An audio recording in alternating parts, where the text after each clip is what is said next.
The US paused all military aid to Ukraine days after a contentious meeting between President Trump and President Zelensky. Your country is in big trouble. I know. The prospect of Washington cutting all its support to Kyiv has prompted European NATO members to step up, and it's forcing them to take a hard look at their own arsenals.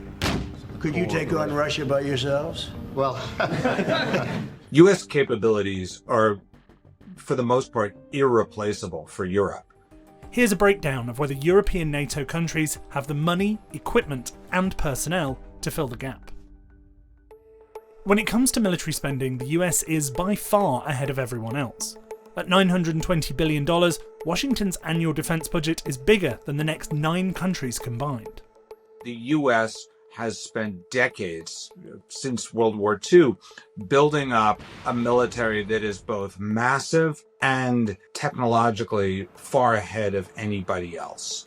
Because of that, and because European defense plans were built on the assumption the US would be part of it, there are many of these areas Europe just hasn't invested in. Following Moscow's 2014 annexation of Crimea, European countries started boosting their defence spending, which has been decreasing or stagnant for years. And Russia's full-scale invasion of Ukraine in 2022 provided an incentive to spend more on security. In 2024, Europe's defence spending growth hit a record high. Still, European NATO members accounted for less than 1/3 of the alliance's defence spending last year. President Trump wants that to change. NATO had no money because they hadn't paid for years, and I said, look, if you don't pay, we're not going to be a part of NATO, we're not going to protect, we're not going to do what we're supposed to do. To address this, the Alliance's Secretary General says it is crucial that all 32 members meet the target of spending at least 2% of GDP on defence. I tell them, if you do not react to my phone calls, you might get phone calls from a very nice man in Washington. Poland has answered that call. The country, which borders Ukraine and Belarus, now spends more than 4% of its GDP on defence. Że nie ma co się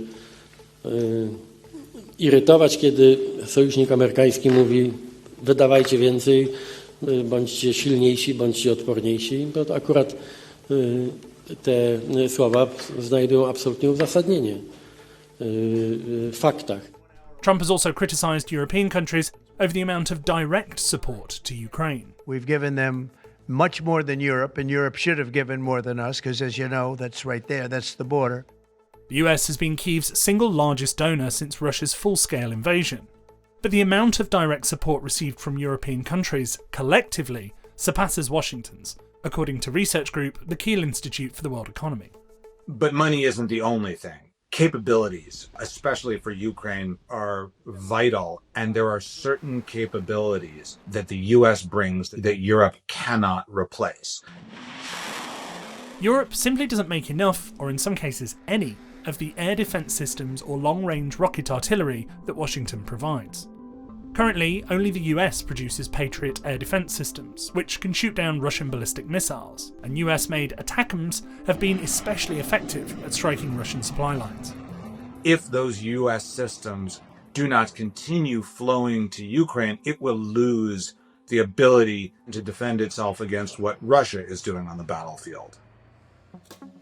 Since Russia's 2022 invasion, many European governments have pledged to ramp up weapons production in their own countries. But even with larger defence budgets, turning those words into action has been a challenge.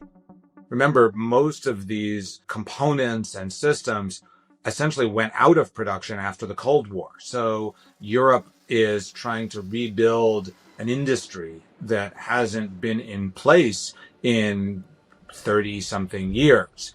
When Russia launched its large-scale invasion of Ukraine, Europe restarted from almost a standing start its defense industry. One of the biggest assets in Ukraine's arsenal has been self-propelled artillery, including howitzers.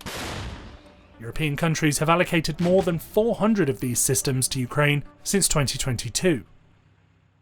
These militaries used to have hundreds in their arsenals, but after post-Cold War downsizing and deliveries to Ukraine, some of their stocks have fallen to double digits.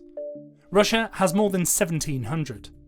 And even though Moscow has lost more than 4,000 main battle tanks since 2022, its current stock of around 2,700 is far more than what these individual European militaries maintain, after having thousands in their arsenals 30 years prior.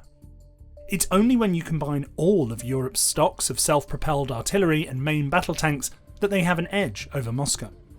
During an emergency European Union meeting on Ukraine, leaders pledged to strengthen their country's defences and stressed the need to boost arms further to maintain that edge. Europa musi podjąć to wyzwanie, ten wyścig zbrojeń i musi go wygrać. Ja jestem przekonany, że Rosja przegra ten wyścig zbrojeń.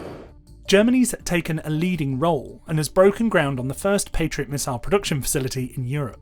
The factory is expected to produce up to 1,000 Patriot missiles for NATO allies, but they aren't scheduled to be delivered until 2027. It's not improving as fast as the Ukrainians, as many Europeans want. And now, with the added pressure from Washington, Europe needs to move even faster, and it just is not in shape to do that.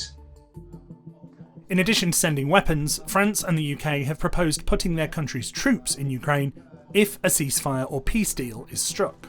But British Prime Minister Keir Starmer says there must be some form of US backstop to deter Russian attacks. Trump has been non-committal. If the British people are in Ukraine and they get attacked, I've always found about the British, they don't need much help. They can take care of themselves very well. The proposal comes as the major European militaries have roughly half the number of troops they had in the 90s.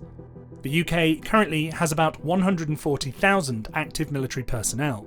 Compare that to the US's 1.3 million and Russia's 1.1 million.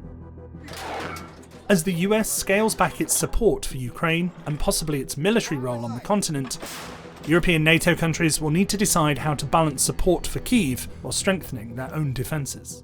If, in the unlikely event that Europe were to face a war with Russia tomorrow without US support, which is extraordinarily unlikely, Europe probably would be able to hold its own.